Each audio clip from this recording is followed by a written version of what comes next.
अस्सलाम वालेकुम। मैं आप सबको अपने HQ चैनल पे वेलकम कहूँगी, खुश आमदीद कहूँगी। जी, हम अपने पिछले लेसन को लेके चलते हैं। पहले आगाज़ वहाँ से करते हैं। हमने पिछले लेसन पढ़ा था कि सलाम की अदायगी कैसे करते हैं। ज़रा सोच के बताइएगा कि आप सलाम की अदायगी कैसे करते हैं और मुझे कमेंट सेक्शन में ज़रूर बताइएगा। उर्दू में अस्सलाम वालेकुम जो है, इसकी दुरुस्त अदायगी इस तरीके से है। इसकी इमला यूँ लिखी जाएगी, इसका तलफ़्फ़ुज़ अदा किया जाएगा और सीन के ऊपर शद होगा, मीम के ऊपर पेश होगी। यहाँ पे दरमियान में कोई वाव नहीं है। जो लोग इमला की गलती करते हैं तो आज से अपनी इमला को दुरुस्त कर लें, दोबारा अपनी गलती नहीं करनी। वालेकुम अस्सलाम इसका जवाब है अस्सलाम वालेकुम, आप पर सलामती हो। वालेकुम सलाम, आप पर भी सलामती हो। जी, आज की ख़ास बात है इस वीडियो की कि क्योंकि नए क्लासेस स्टार्ट हो चुकी हैं, स्कूल खुल चुके हैं, छुट्टियां ख़त्म हो चुकी हैं और बहुत सारे बच्चों ने नई कॉपियां जो है वो शुरू की होंगी और उनको पता होना चाहिए कि कॉपी को लिखने का तरीक़ाकार कैसे है।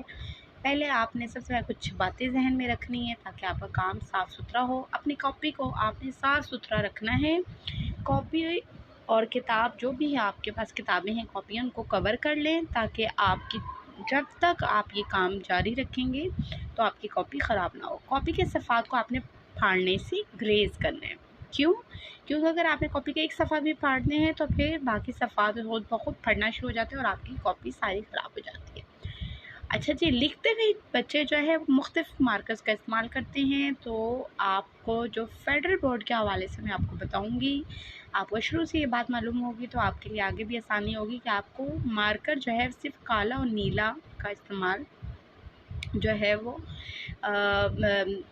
करने की इजाज़त होती है। तो आपने सिर्फ काला और नीला ही इस्तेमाल करना है। कार्ड का दोबारा लिखने से ग्रेज़ करना है।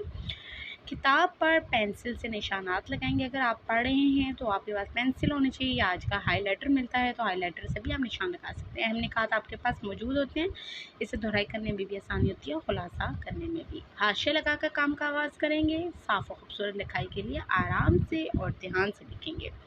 कॉपी का सफ़ा देख लें। आप इस तरीके से नाम, जमात, रोल नंबर और स्कूल का नाम लिख सकते हैं। इससे जो है वो आपकी कॉपी पे आपको इसे स्टिकर लगा लें, पेंटिंग कर लें, ड्राइंग कर लें, जो आपको ईजी लगता है। और उर्दू में लिखने के लिए अगर पहली छमाही है, जिनके अभी नई क्लासेस स्टार्ट हुई हैं, तो पहली छमाही ये सेशन जो है वो आपने ज़रूर लिखना है, ठीक है। और नीचे आप अपने पेरेंट्स के दस्तखत कर सकते हैं। अच्छा जी, आपकी मालूमात में इजाफ़ा करती चलूँ, बितारीख़ और मौक़ा में क्या फ़र्क होता है। तो हाल या मुस्तक़बिल की तारीख़ के साथ लिखते हुए बितारीख़ लिखी जाती है, ठीक है। और मौरख़ा जो है वो माज़ी की तारीख़ के लिए इस्तेमाल किया जाता है। बितारीख़ आप इस तक होने से सीधे हाथ पर लिखेंगे, दरमियान में जुमात का काम, फिर बरोज़ जो भी आज का दिन है वो, और बितारीख़ मतलब आज की तारीख़। फिर आपने सबक का नाम लिखना है और उन्वान लिखना है, जो भी आपका सबक से हवाले से टॉपिक है। जैसे सबक का नाम है हम और उन्वान आपका आज तशरीह है या अल्फाज मायनी है या सवाल जवाबात है। इस तरह से आपने कॉपी पे हाशिया लगाना है।